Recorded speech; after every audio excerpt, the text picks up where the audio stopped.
Welcome to the 2021 State of the City Address for the City of Whitehall. Needless to say, tonight's event looks a little different this year.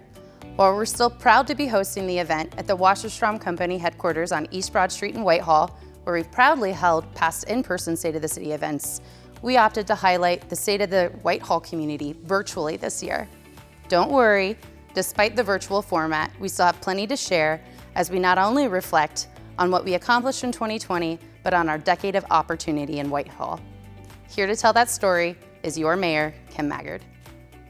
Thank you, Megan. If you're joining us here tonight, then you're familiar with the Whitehall community in some way. Like me, Whitehall may hold a special place in your heart. It may be your home, home to your family, home to your business, or home to your profession. Or for you, like many others, Whitehall may present some interesting opportunities. An opportunity for business growth, or for helping others, or for simply exploring the booming area in our Central Ohio region.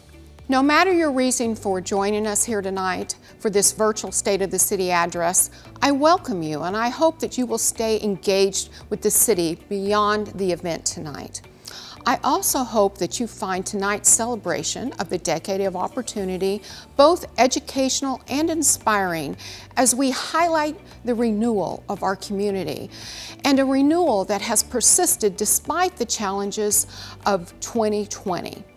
To begin our program, I welcome my colleagues to tell you more about some of the many things that we have accomplished last year, while also helping our community get through 2020.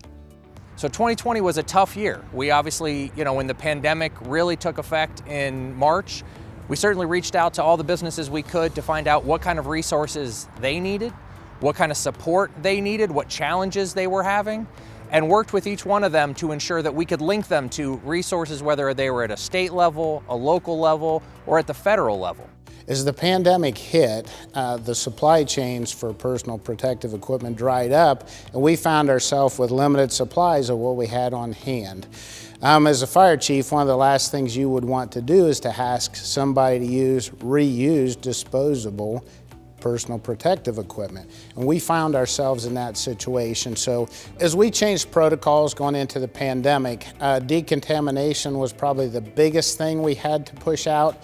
And firefighters are used to updating SOGs, SOPs, and procedures, policies, procedures that we normally do. So there was a lot of things that happened that we had to adapt to and overcome, but I think we come out of it a stronger division for doing it. Prior to the pandemic, our department was on a roll. We had just seen the completion of major renovations to our 5 community parks, the opening of the Whitehall Community Park YMCA, and as we entered 2020, we had planned a year of opportunities for fun and growth for our community. We were in the beginning stages of launching the Whitehall Team Initiative to support career development opportunities for Whitehall teens, and we're planning to begin construction on Whitehall's first ever dog park. Because of the ban on mass gatherings and the unfortunate need to make some temporary personnel reductions because of the strain the pandemic placed on city finances, we canceled most programming and had to defer all but one park improvement project.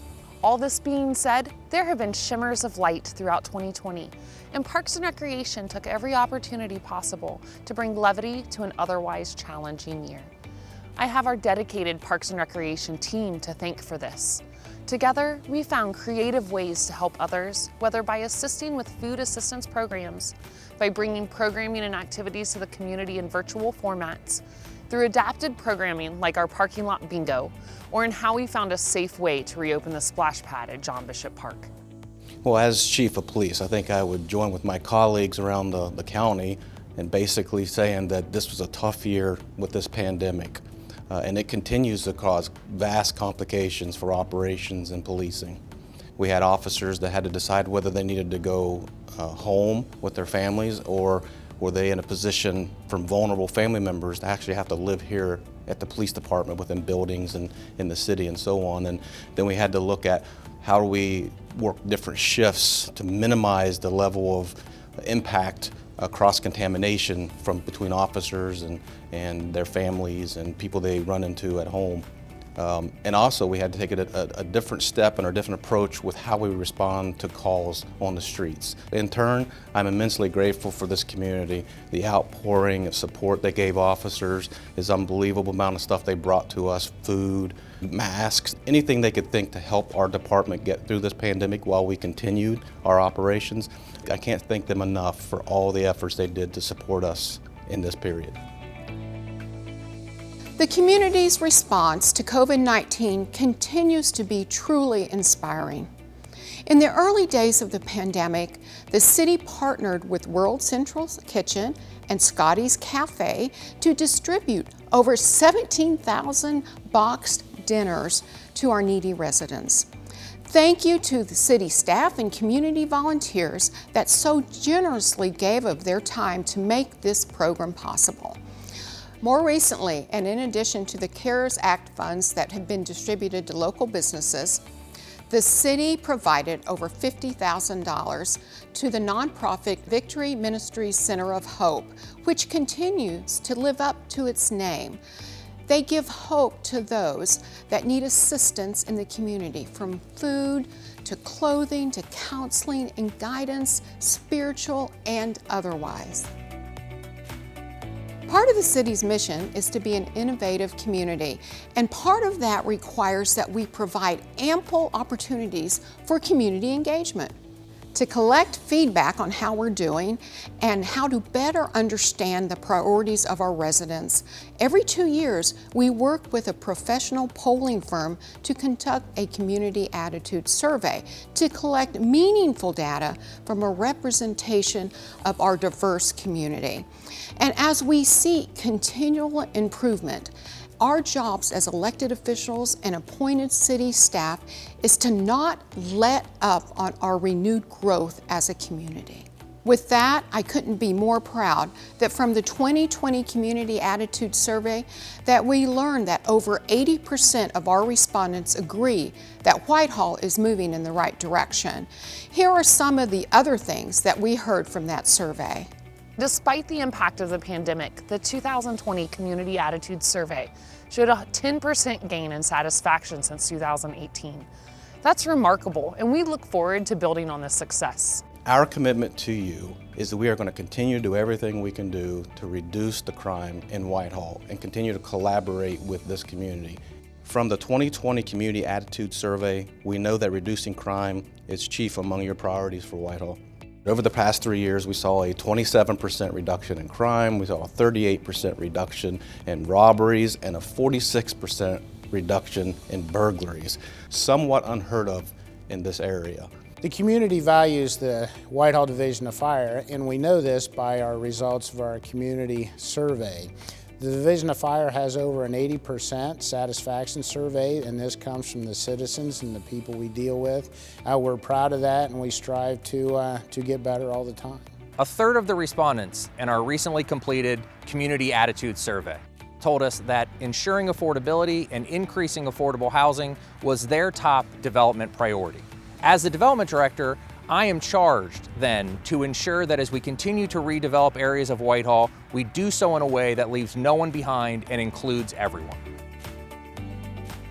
While we received the really positive feedback in 2020, we also recognize that 2020 marked many difficult moments for our community, especially as we came to terms with the fact that systemic racism continues to be divisive in our society. Following the horrific events of the summer, City Council adopted a resolution affirming Franklin County Public Health's declaration that racism is a public health crisis and setting forth actionable measures to root out any bias that may exist in our organization. Shortly thereafter, city staff completed implicit bias training, and we took a hard look at our internal operations, policies and practices that might prevent the equitable provision of services. We know our work is far from over. Racism and implicit bias have an unbelievably negative impact on the community members that we serve, and we recognize that. We've recognized that for years. Long before Ohio's collaborative had an expectation for police agencies around the state to have some type of early warning systems to help track and sort of prevent implicit bias. Whitehall was already doing it.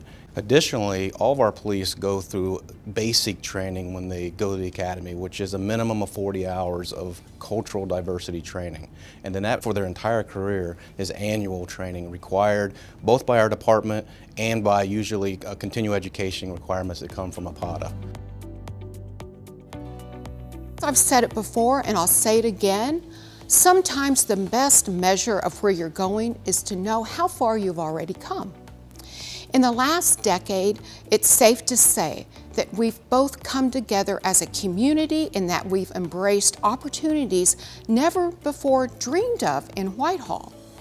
In the last decade, the city has made improvements in safety, embraced new recreational programming, and ignited local business growth. Combined, these have culminated in a decade of opportunity for the Whitehall community. Whitehall Division of Fire has had a great decade of moving forward and trying some new and great things. And one of the things that we've done that we haven't mentioned yet is a community paramedic program. So things like that where we reach out to the community, take care of people's health without them needing to call 911 and help them, navigate some of the pitfalls of the health system and things like that. During our decade of development and opportunity, there really has been tremendous amount of change. And at the end of 2020, it afforded us an opportunity to take a step back and really appreciate that development. When you look at Wasserstrom, the new Columbus Metropolitan Whitehall Branch Library, the Ashford on Broad, Norton Crossing, the under construction Broadwood Apartments, and the Starbucks, Broad Street is almost unrecognizable. In addition, that decade of development and those changes are not limited to just Broad Street, whether it's priority designs on Hamilton Road, Creative Palette on Yearling, Heartland Bank and Hamilton Crossing on Hamilton, they continued that momentum into those corridors as well. We are at about $120 million per square mile of public-private development over the last decade. We've added 2,700 net new jobs. We have been active in a way that our residents, our community, and our stakeholders have ultimately benefited from.